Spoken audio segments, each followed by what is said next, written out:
Boa tarde a todos. É um prazer muito grande, falando agora em nome da USE, é um prazer muito grande por parte da USE ter novamente aqui mais uma semana espírita, né, em que várias casas, o Raposo depois vai dizer quais são as casas que estão presentes, e que nós possamos agradecer e nos unir sempre mais, porque esse é o papel da USE e isso é o que nós queremos que aconteça, que haja, né, na nossa cidade. Então, nos empenhamos muito para isso, né?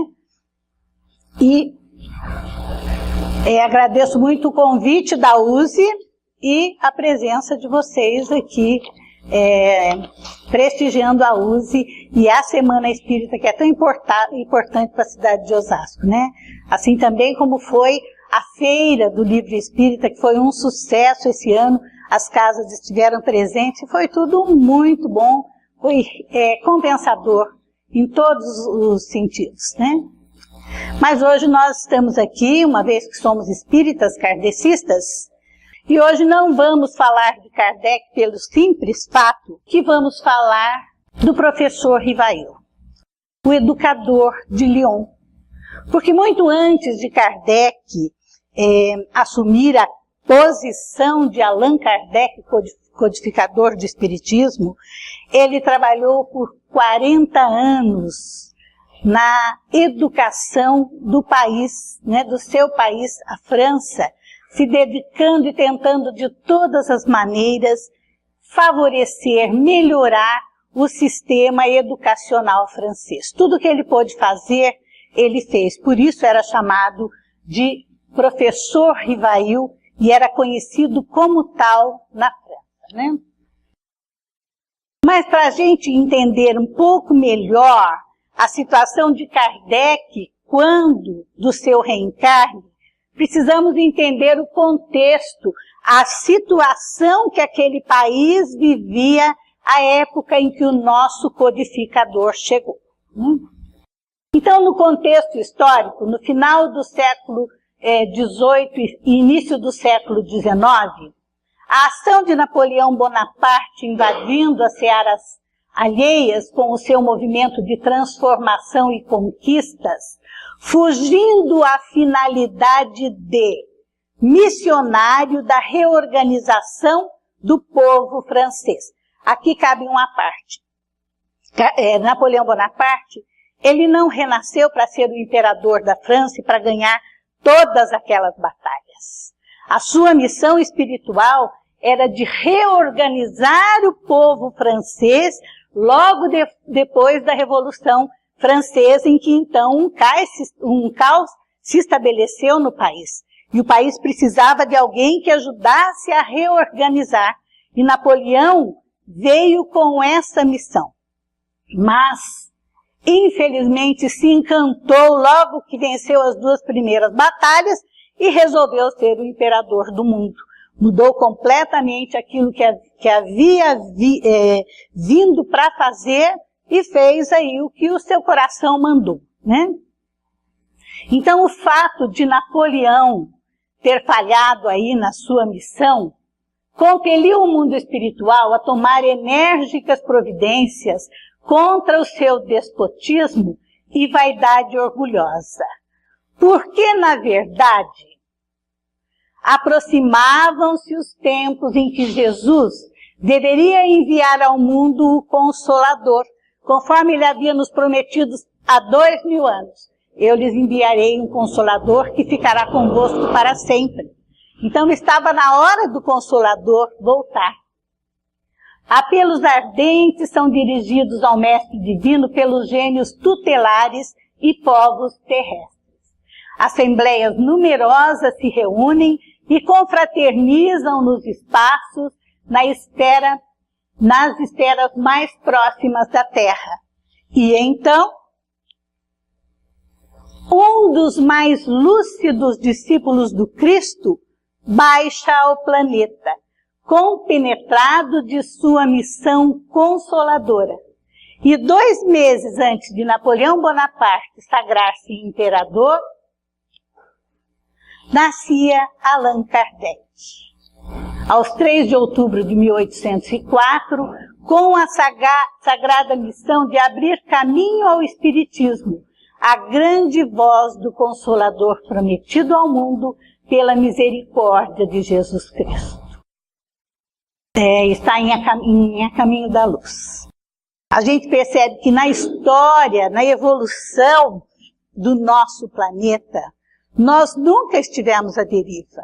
Em momento algum, nós deixamos de ter os nossos profetas, os nossos missionários, que vinham, que nos incentivavam, que traziam as novas ideias, porque Deus jamais se descuidaria daquilo que é a pretensão de um dia o planeta atingir, da evolução necessária.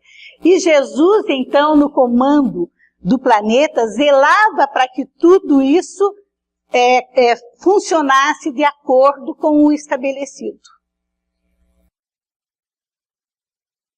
Vinha só Kardec para fazer esse imenso trabalho que fez conosco, ou que fez para todos nós?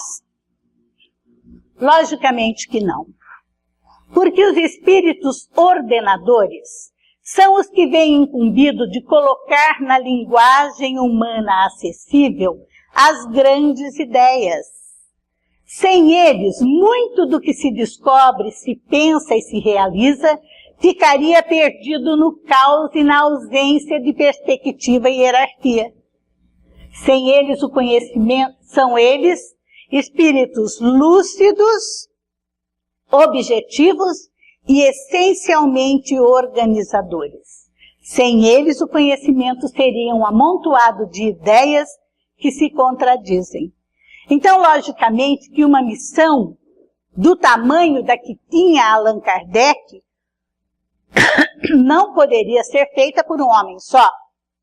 Logicamente que muitos vieram junto com eles, alguns um pouco antes, alguns um pouco depois, para dar a ele todo o respaldo que ele necessitava, para trazer a todos nós, obrigado meu querido, para trazer a todos nós tudo aquilo que ele havia se comprometido a trazer, por ser um dos mais lúcidos discípulos do Cristo, né?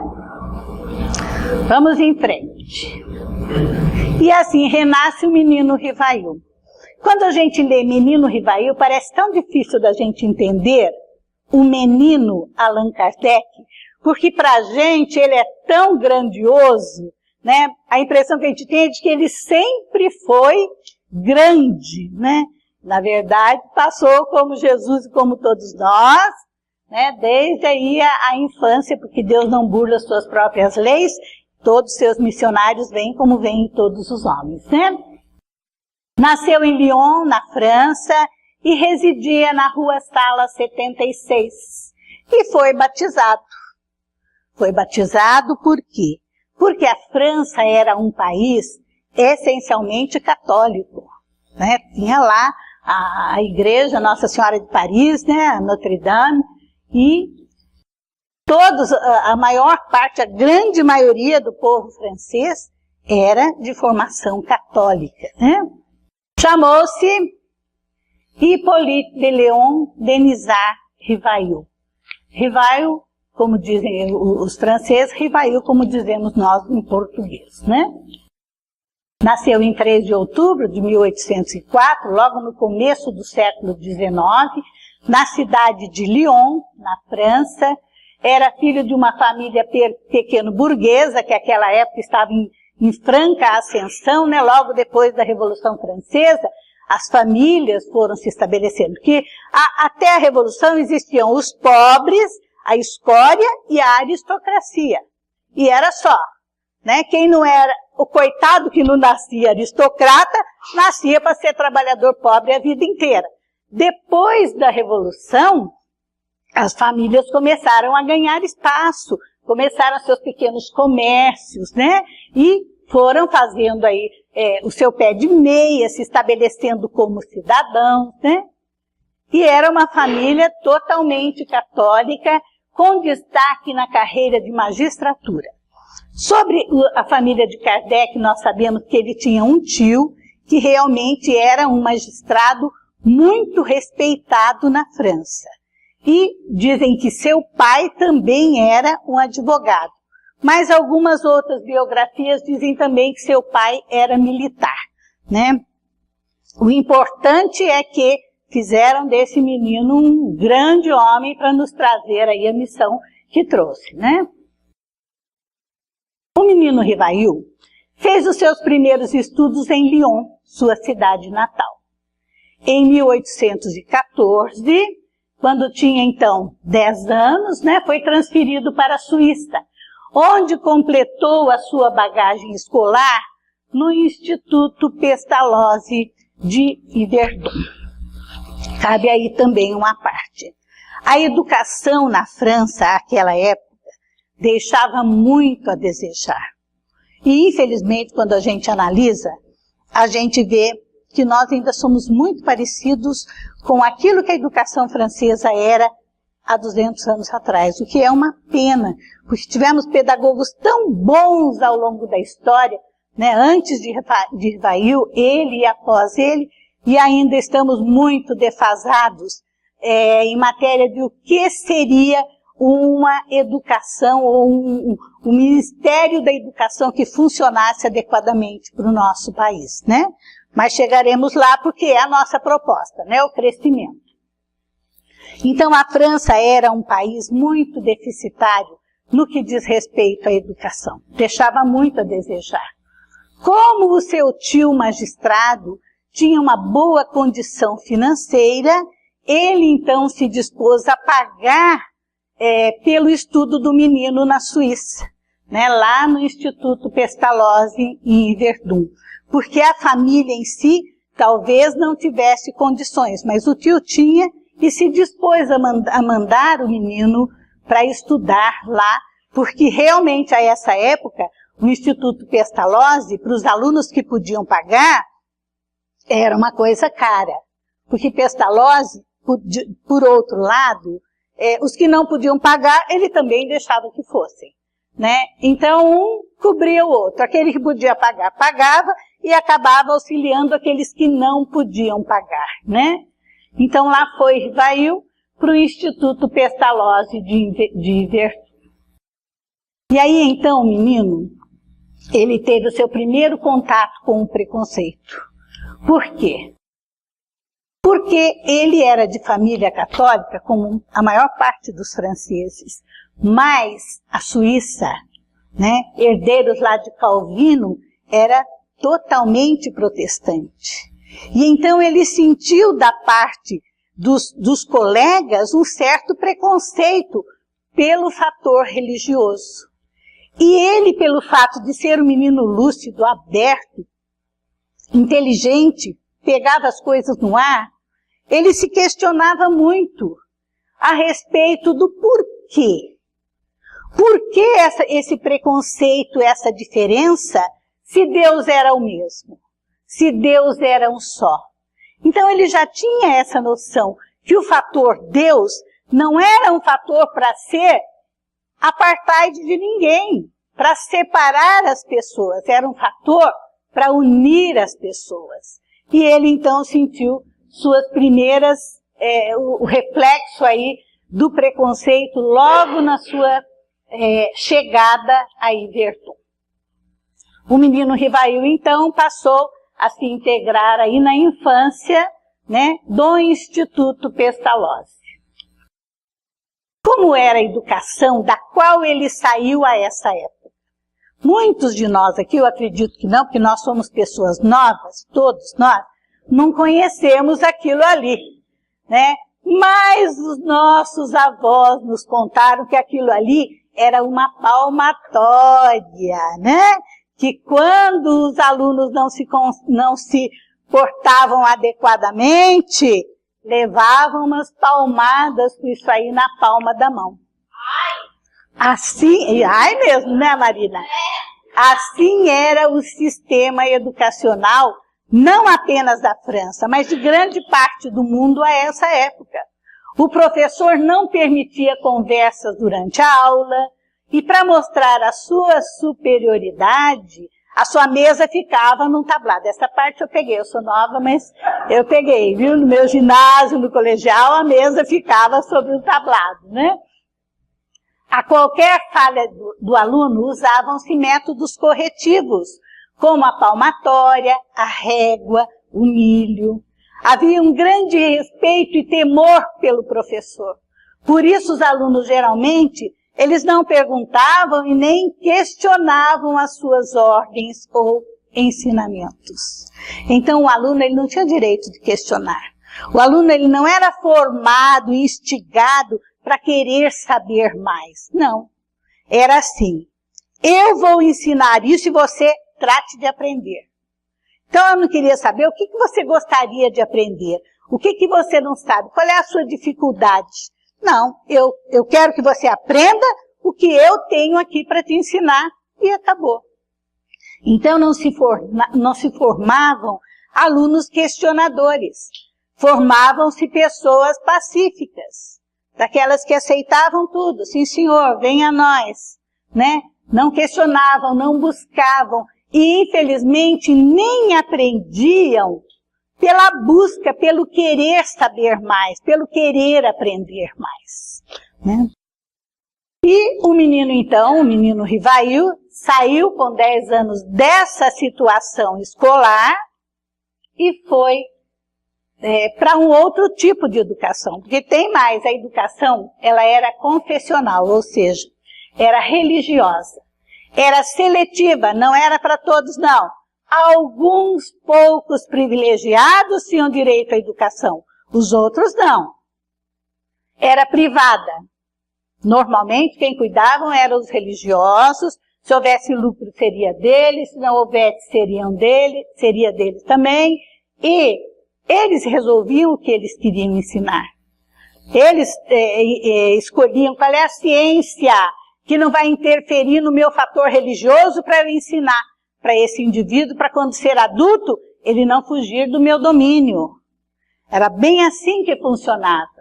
E a educação pública era de má qualidade, né? Infelizmente, isso permanece ainda em muitos locais.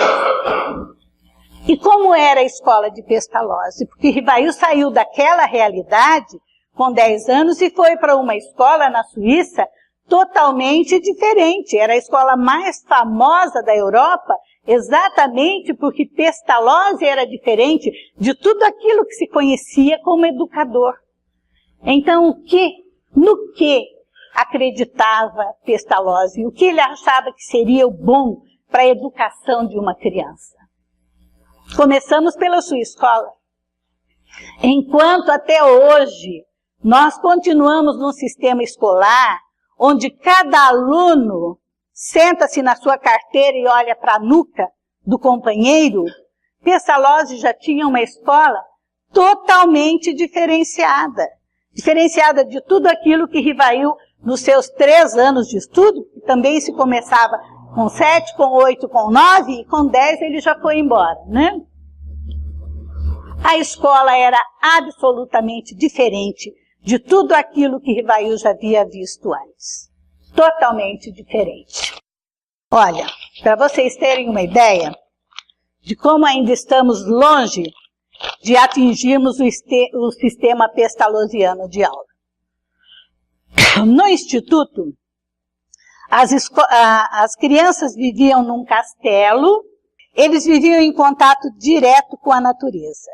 Tinham o seu tempo ocupado o dia todo em estudos autônomos, ou seja, os que têm condições de aprender isso vão aprender isso. Os que ainda não têm condições estão um pouco mais atrasados, então vamos aprender aquilo de acordo com o que você já pode reter, de acordo com aquilo que você já tem condições de aprender, que foi exatamente o que mais tarde, cento e tantos anos depois, Maria Montessori colocou na escola dela, implementou a escola dela também com esse sistema.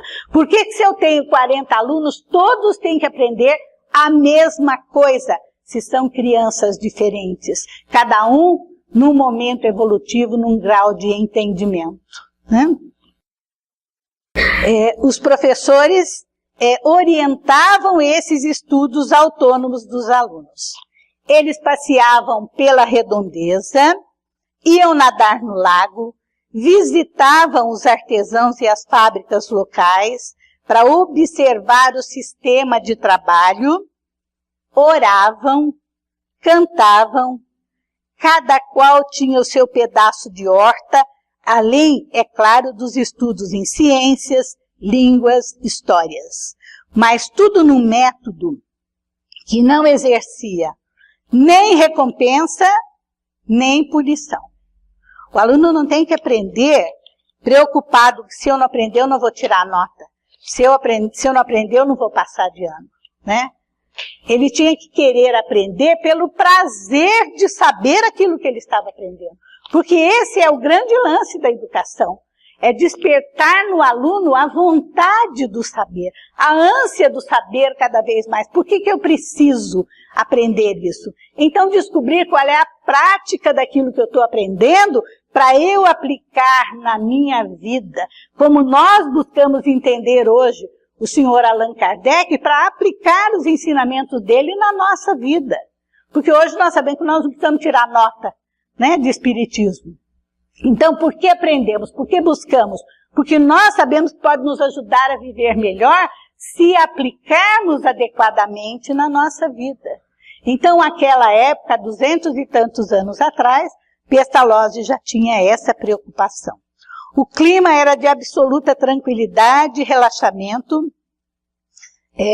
envolvidos todos os alunos, envolvidos pelo amor paternal de Pestalozzi. Então, o professor não ficava num tablado, longe do aluno, não. Ele chegava junto, ele chegava perto. E é isso que fazia com que a criança quisesse despertar, né? Tivesse essa vontade de despertar para o aprendizado. João Henrique Pestalozzi viveu de 1746 a 1827. Ele foi o pioneiro na reforma educacional, por isso a sua escola se tornou tão famosa na Suíça. Ele era seguidor de Comênios, que foi chamado criador da escola nova. Como nós podemos ver aí na gravura, a sala de aula é de total descontração. Não existe as fileirinhas, os alunos todos sentadinhos um atrás do outro, prestando atenção no que alguém está dizendo. Não, eles conversavam entre eles. Foi uma das primeiras escolas mistas da Europa, porque até então, e mesmo muito tempo depois, eram escola para meninos e escola para as meninas quando tinha. Porque mulher não precisava de escola. A mulher vivia sob a tutela do pai, e quando se casava, vivia sob a tutela do marido, e está muito bom para ela, né? Mas Pestalozzi abriu esse espaço para que as mulheres, as meninas também tivessem a oportunidade desse aprendizado, né? O amor é o eterno fundamento da educação. Então, tudo isso Pestalozzi foi ensinando para os seus alunos ao longo do aprendizado. Ele tinha 200 alunos e tinha 188 assistentes que vinham de várias partes do mundo para aprender com ele como ser um bom professor e instituir esse sistema nos seus países. Era uma escola que era visitada por reis, por imperadores, porque realmente ela fugia de tudo aquilo que se chamava escola até então, né? O desafio da educação é despertar o ser moral existente no indivíduo para que ele empreenda sua autoconstrução. E o que é que nós fazemos hoje? Nós estamos tentando despertar o que de melhor existe em nós, de moral, aprender a ser melhor, e estamos empreendendo a nossa autoconstrução através do nosso autoconhecimento, que é o que nós buscamos a cada dia, se conhecer melhor para reconstruir aquilo que nós somos e sermos pessoas melhores, né? A educação se compõe em todos os momentos da vida. Eu até diria que a educação se compõe em todos os momentos das vidas. Porque em todas as nossas vidas, nós estamos nos educando. Não é só nessa, nem na anterior, em todas. Porque sempre vamos estar aprendendo cada vez mais, melhorando cada vez mais, até nos tornarmos espíritos puros, não é verdade? Não se pode dar às crianças aula a uma criança como se dá a um adulto. Então, tudo isso há 200 anos atrás ele já dizia, ele já sabia e ele já ensinava. Os seus universos são diferentes. Pestalozzi foi o primeiro educador a respeitar o limite do entendimento infantil. Então, ele realmente levava em consideração aquilo que a criança era, aquilo que a criança sabia, a partir da onde ele deveria estar investindo e incentivando o aprendizado de cada criança. Deve ser maravilhoso estudar numa escola onde você não tem que tirar nota, né, como é ainda hoje o nosso sistema, tem que tirar a nota para passar de ano, para ter um diploma. É estudar pelo prazer de aprender, né? E neste ambiente, sobre esta influência, junto a este educador, se instruiu e se educou o jovem Rivail. Foi essa a escola onde ele cresceu. Desde cedo ele mostrou uma preferência pelo magistério. Seu prazer era ensinar aos colegas aquilo que ele aprendia. Então não existia competição. O primeiro aluno da sala, o último aluno da sala, não. Aquele que era o primeiro, que sabia mais, ele dividia o seu tempo tentando ajudar os outros a entenderem melhor aquilo que ele já tinha entendido. Solidariedade, né? Solidário por natureza, inteligente, prático, bebendo na fonte os ensinamentos do mestre Pestalozzi. E aí então o Rivail, agora não mais um menino, um jovem, estudou durante 9 anos até completar a sua formação. Bacharelou-se em letras e ciências. Conhecia perfeitamente, falava corretamente o francês, o alemão, o inglês, o italiano, o espanhol, podendo também expressar-se em holandês. Era um jovem gênio, né? Muito legal.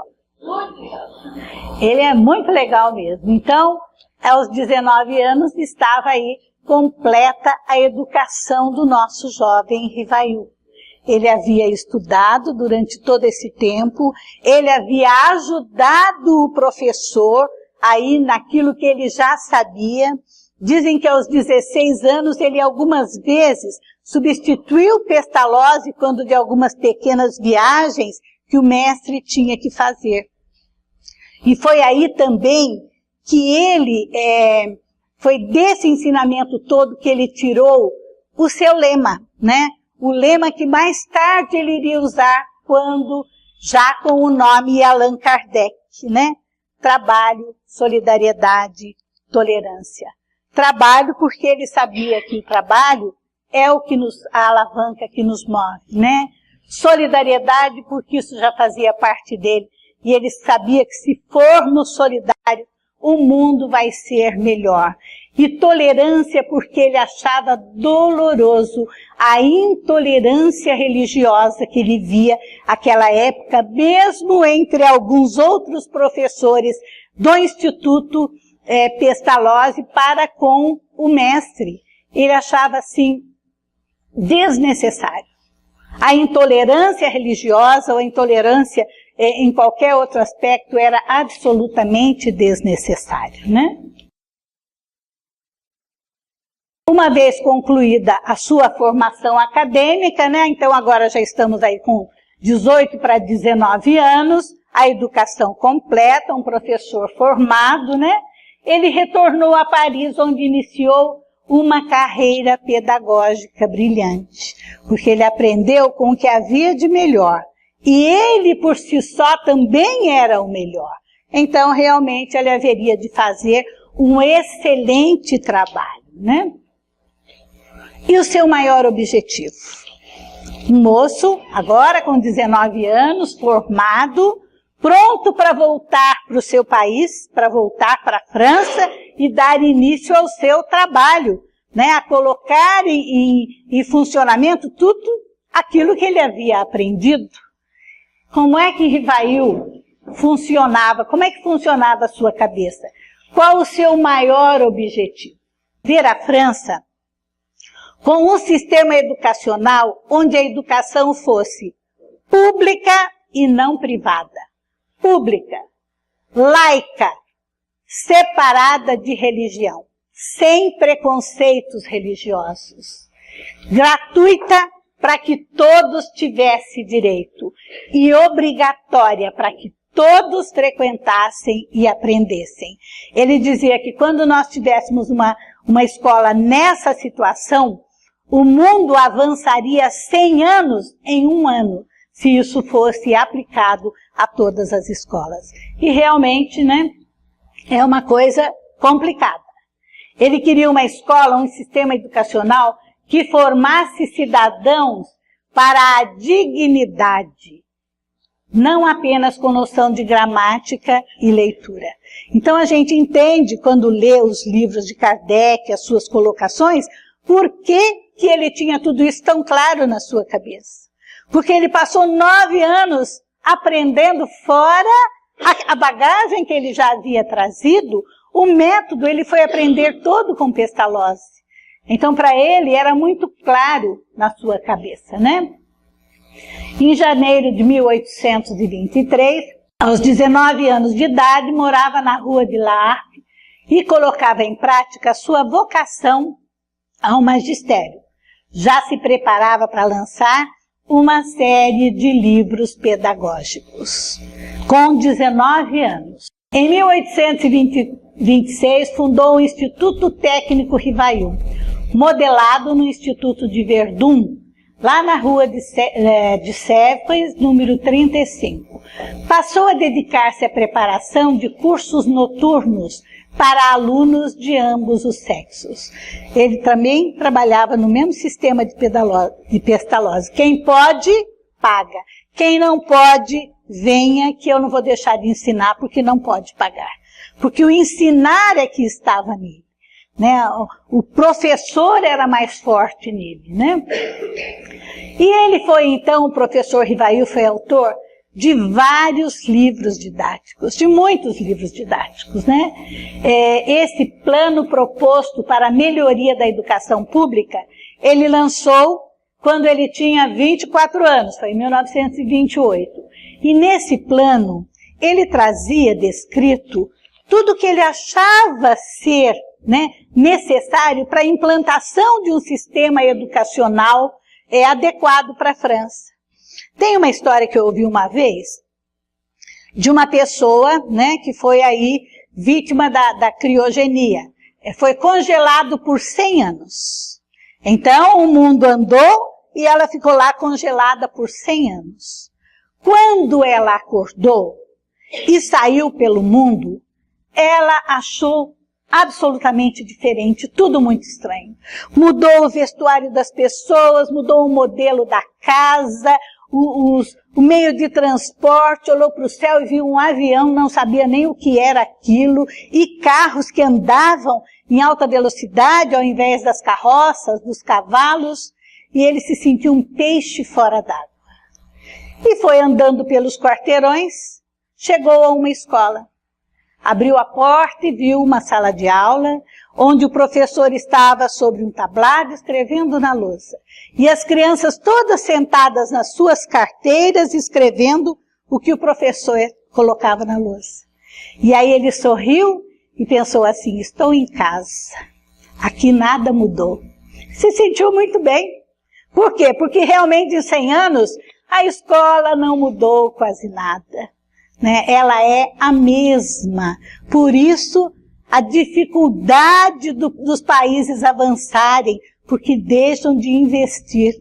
Então, nesse plano, ele propunha mudanças radicais. Ele sempre defendeu a escola gratuita, a escola laica, a escola pública, a escola obrigatória para todos.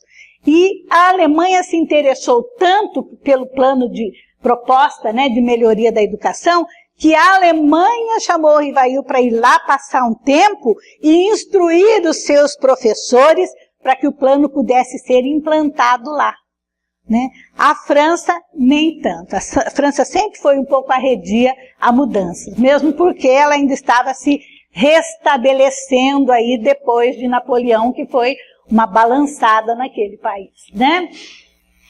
Escreveu um livro de gramática, né, francesa, e ele foi, depois de uma certa época, em 31, ele era tido como o maior conhecedor de gramática francesa de toda a França. Tinham qualquer dúvida a respeito de como escrevo isso, como coloco aquela palavra, escreviam para ele e ele dizia a maneira correta de se escrever tudo aquilo, né? Ele era um profundo conhecedor da gramática do seu país, né? Ele escreveu Memória sobre a Instituição Pública, em 1831. Qual o sistema de estudo mais em harmonia com as necessidades da época, em 1831, onde ele então falava sobre a necessidade de se aprender aquilo que realmente fosse servir para você, para a sua vida, né? Para a sua educação, para você aplicar aquilo que você estava aprendendo. Porque o que resolveria, por exemplo, nós de um país tropical aprendermos a fazer iglu, né? Qual seria a utilidade para nós de sabermos fazer um iglu se nem neve nós não temos aqui? Então ele achava que a educação ela tinha que ser, logicamente, cultural, né? Culturalmente geral, mas ela tinha que ser direcionada para as necessidades de cada povo, para que você pudesse melhorar o teu sistema de vida através daquilo que você aprendia com a educação, né? Por esse trabalho, ele foi premiado em concurso da Academia Real de Arraiz, da qual ele era membro, o mais novo. Aliás, não só o mais novo o mais novo que já passou por lá, certo? Porque ele era um gênio. Então ele tinha o que aí? Em 31, menos 4, 20, 27 anos. E ele já era membro da academia. Porque ele realmente levava muito a sério o que fazia com responsabilidade, né? Com competência.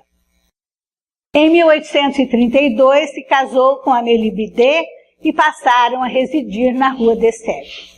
Amélie Gabrielle Bidet também era educadora e juntos, entre os anos de 35 e 40, eles mantiveram em sua residência cursos gratuitos de química, física, anatomia comparada, astronomia, matemática, fisiologia, retórica e francês. É mole ou quer mais? É duro, fala a verdade, né? Era muito conhecimento, né? Para uma pessoa só, né? Ou para duas aí no caso, porque eles trabalhavam juntos e no mesmo sistema. Quem pode paga, quem não pode venha que nós ensinaremos da mesma maneira, né? Ele escreveu também um curso completo, teórico e prático de aritmética. Mas não era um curso no qual ele ensinava matemática. Não. Era um curso onde ele ensinava como ensinar a matemática, como explicar a matemática para que os educadores, os professores, pudessem atingir com os seus alunos o ponto ideal do aprendizado. Então não é faça assim, assim o assado, né? Aprenda dessa maneira para que o aluno não tenha que decorar, para que ele possa entender aquilo que ele está aprendendo e aplicar adequadamente aquilo que ele está fazendo. Então era um curso direcionado ao professor, para que o professor aprendesse como ensinar os seus alunos. O Manual dos Exames para os Certificados de Capacidade, isso ele escreveu em 1946. Catecismo Gramatical de Língua Francesa. Esse também foi um dos livros da sua época sobre a literatura, sobre a gramática francesa, gramática e literatura não, foi um dos livros mais lidos na sua época.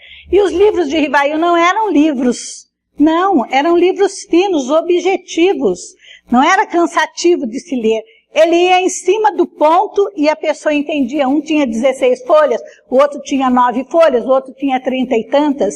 E naquele pequeno espaço, ele conseguia passar com objetividade tudo aquilo que ele queria ensinar, né, aos professores e aos aprendizes também, né. Ditado da primeira e segunda idade. Depois ele fez também o das outras idades. Por quê? Porque eu não posso ensinar para um aluno da primeira idade o que o da segunda idade já sabe, porque ele não vai acompanhar. Então, olha o respeito que ele tinha pelo conhecimento, pela faixa etária, pela faixa de capacidade de compreensão de cada aluno, cada um no seu nível, né? A sua proposta pedagógica qual era? Dar ênfase na educação moral. Cercar a criança de impressões positivas que desencadeiem ações no bem. Não impor limites de fora, mas despertar a consciência do educando. Tornar o estudo mais vivo, interessante, integrado a experiências concretas, como era em Everdun. No século passado, no século XX, nós tivemos uma educadora, Emília Ferreiro, que fazia exatamente isso. É a do construtivismo, né? Para que as pessoas integrem aquilo que estão aprendendo com as experiências concretas, né? O construir para aprender e o construir ou aprender. Construir a própria sabedoria, né? A escola cabe incentivar o gosto de aprender e não entupir a memória de dados inúteis. Olha a lucidez desse homem lá no século XIX e olha a nossa dificuldade até hoje em aplicar nas nossas escolas um método que seria tão positivo para o aprendizado das nossas crianças, né? Ele dizia que a educação é a arte de formar os homens, fazer eclodir neles as virtudes e abafar os vícios. Ele sempre falou que a educação tinha que ser a formação do homem integral, não só o homem intelectual. O homem integral, o homem como um todo, de desenvolver a inteligência e lhes dar instruções próprias às suas necessidades. Porque não adianta eu aprender a fazer iglu, né? Se eu moro no país tropical, eu tenho mais que aprender a fazer algumas outras coisas que tornem a minha vida aqui, né, mais saudável, mais interessante. Desenvolver simultâneo das faculdades morais, físicas e intelectuais. É a formação integral do homem. Coração, mente e mão. Ele falava a mão para o trabalho, o coração para a solidariedade e a mente para a intelectualidade, né? É desnecessário usar o castigo, mas elevar o diálogo, a compreensão, o bom conselho, o bom exemplo. Ele, assim como o nosso querido Paulo Freire aqui, já no século XX também dizia tanto, só existe uma maneira de educar e é exemplificando. Seu filho não vai aprender o que você fala, ele vai aprender o que você faz. O exemplo que você dá é o que vai calar fundo no seu filho. Não adianta você falar 10 vezes, não faça isso, não faça isso, não faça isso. Se você faz, ele vai experimentar. Né? Então ele já dizia que o bom exemplo, o bom conselho eram fundamental na formação do educando, né? E pasme, ele falava até das mães, né? Ele escreveu um artigo uma vez sobre o educando e sua mãe. A mãe é o primeiro contato da criança com o mundo. Ela corresponde às primeiras impressões morais da criança. É aquela história, né, da mãe que fala assim, vai lá no portão e fala que eu não estou, né? Está ensinando a mentir. Porque se o filho está vendo que ela está ali, né? Então a mãe é quem vai formar mesmo aí, né, as primeiras impressões morais da criança, né? Se a mãe fosse melhor preparada, as crianças se desenvolveriam melhor. Eu sei que na espiritualidade existem cursos na erraticidade para que a gente aprenda a ser boas mães. Mas aqui, enquanto encarnado, ainda não existe. Quando eu ganhei meu primeiro neto, há 8 anos atrás, um dia minha filha me ligou, porque ela me ligava 500 vezes por dia, né? Mãe, ele tossiu. Mãe, ele espirrou. Sabe? O tempo inteiro, né? Aí um dia ela me falou assim, puxa vida, mãe, eu tô na escola, ela tinha 24 anos. Eu tô na escola desde que eu tinha 3 anos e meio e ninguém me ensinou a ser mãe. Porque na nossa sociedade, o ser mãe se aprende com modelo. E o seu modelo é a sua mãe, é a sua tia, as pessoas mais próximas, né? Então ele dizia também, já existia muito do entendimento da doutrina em Rivail.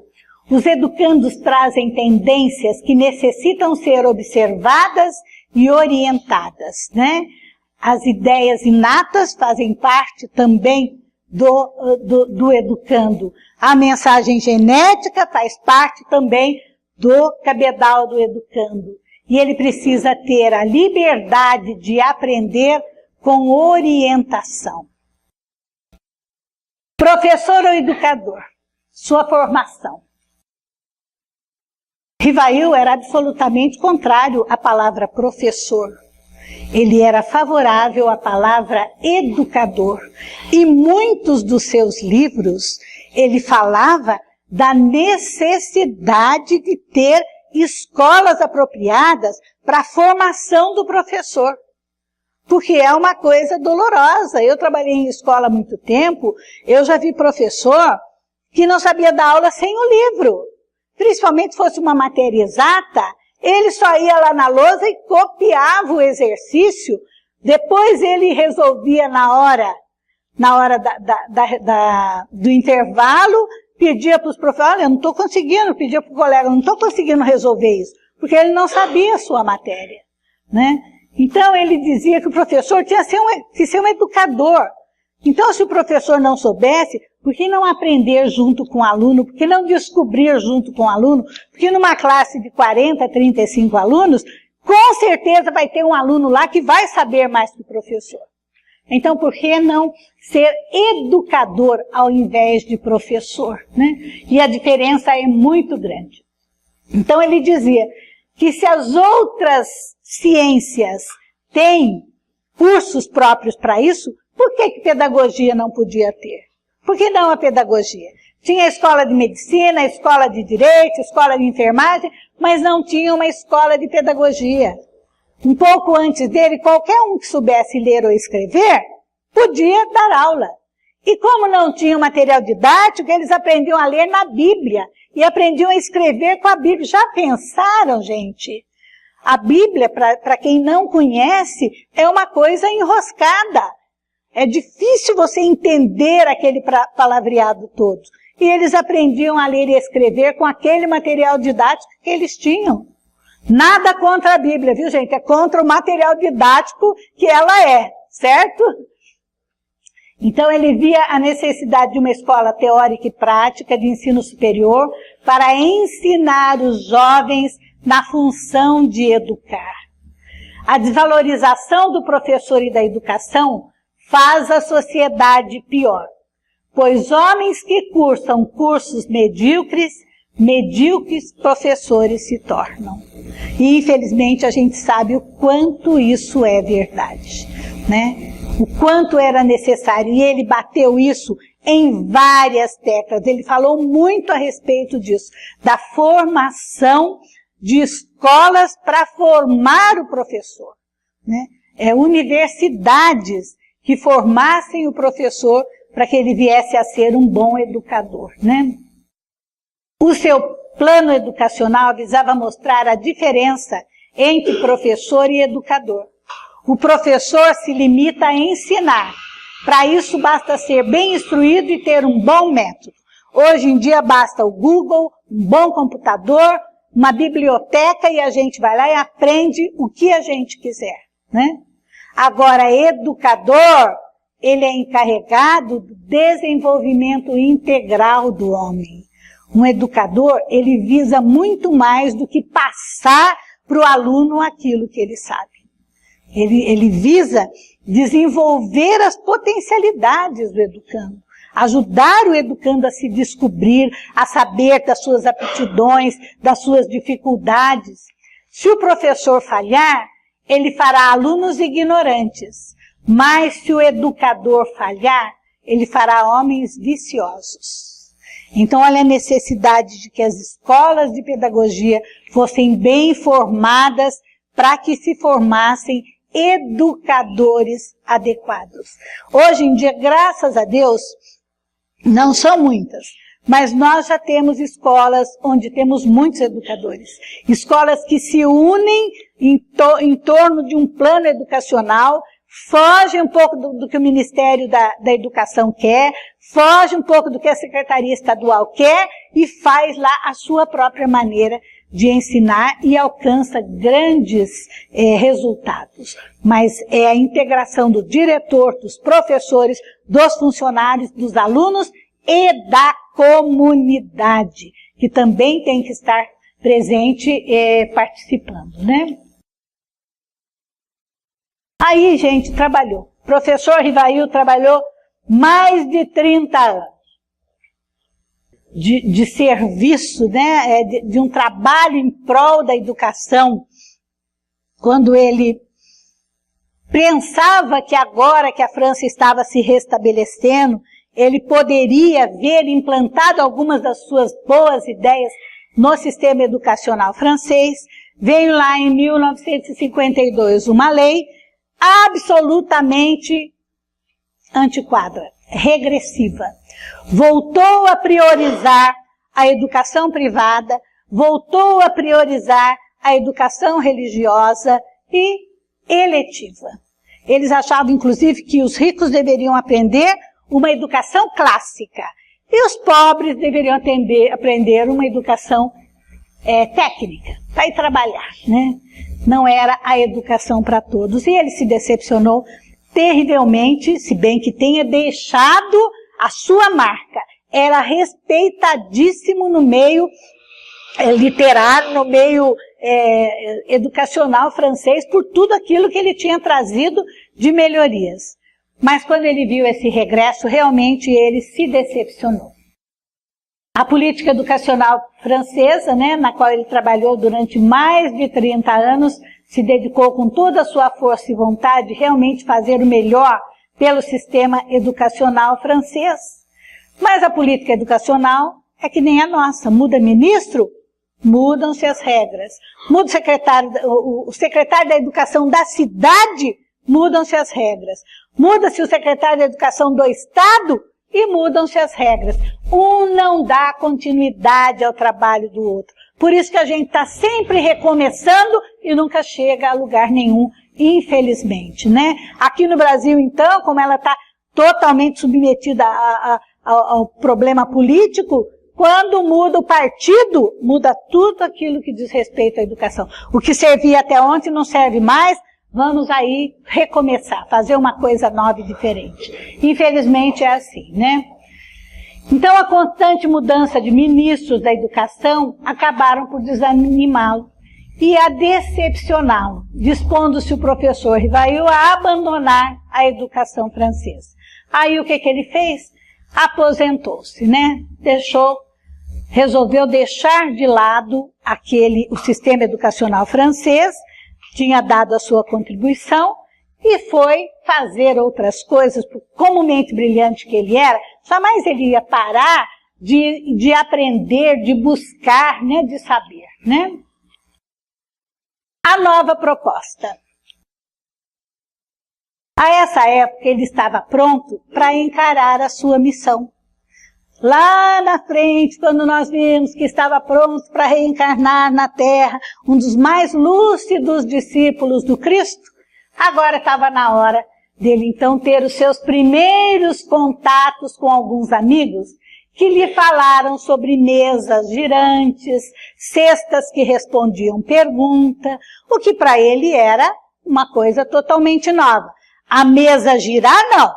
A mesa girar, ele até poderia entender como um fato magnético, mas responder pergunta, ele se dispôs a estudar. Ele já era um estudioso do magnetismo, passou então a estudar esse problema novo, né? Dispôs-se a estudar esse assunto e com sua capacidade irrepreensível, acabou por 5 anos trabalhando e codificando a doutrina espírita.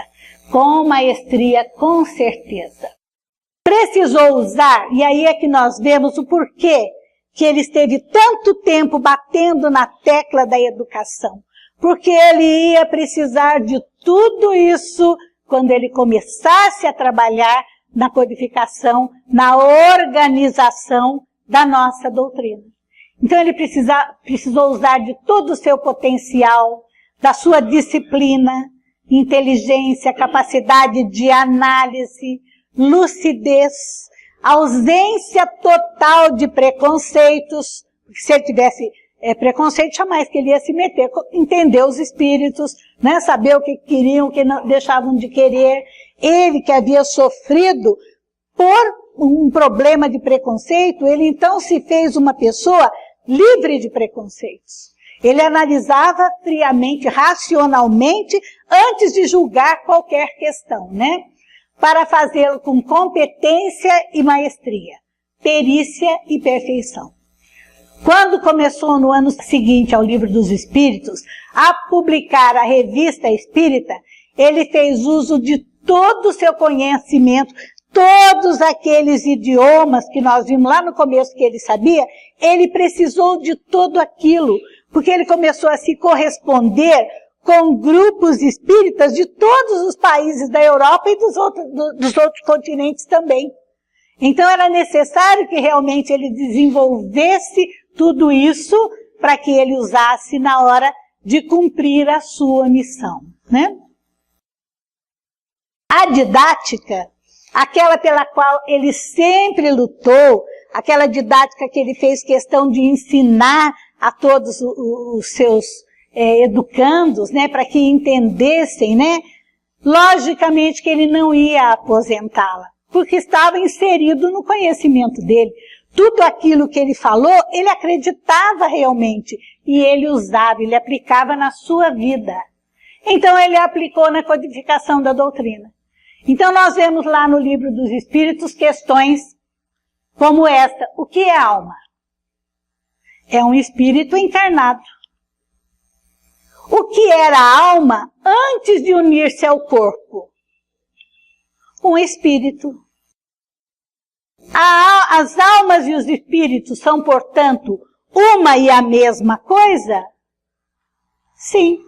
As almas são os espíritos, antes de se unir ao corpo.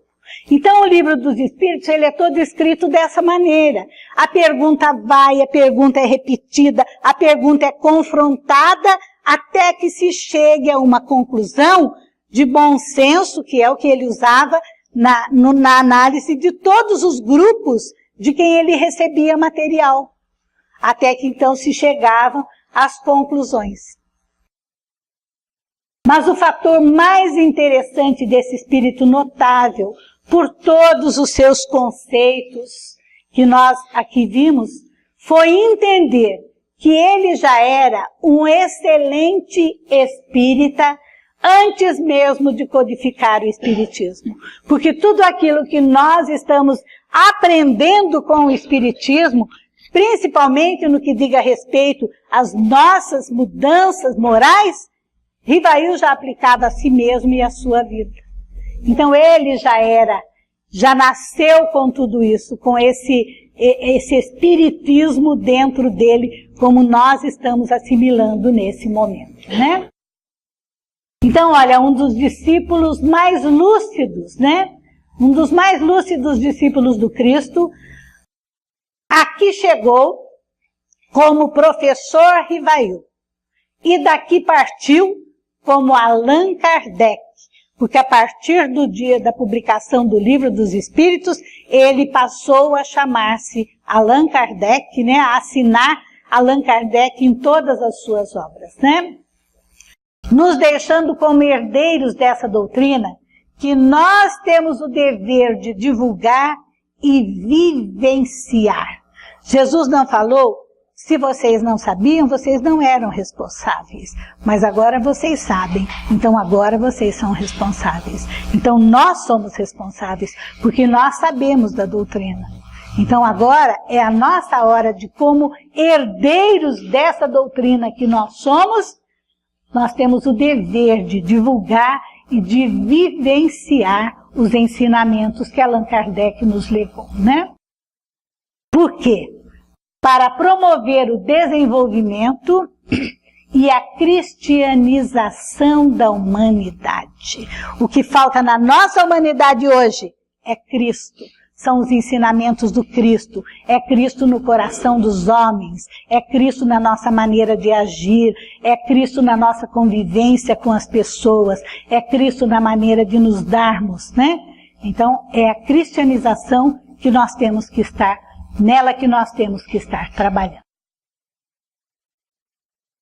Essa é uma placa que existe lá na França, feita em comemoração aos 200 anos de Allan Kardec. Mas na placa está escrito ao pedagogo Hippolyte de Lyon Denisard Rivail, em homenagem aí pelo seu trabalho como pedagogo, né, que se espalhou por toda a Europa, né? Então, o que nos resta dizer a essa mente brilhante? Muito obrigada, professor Rivail, né? Muito obrigada, Allan Kardec. E muito obrigada aos senhores pela paciência de me ouvir. Certo, minha gente?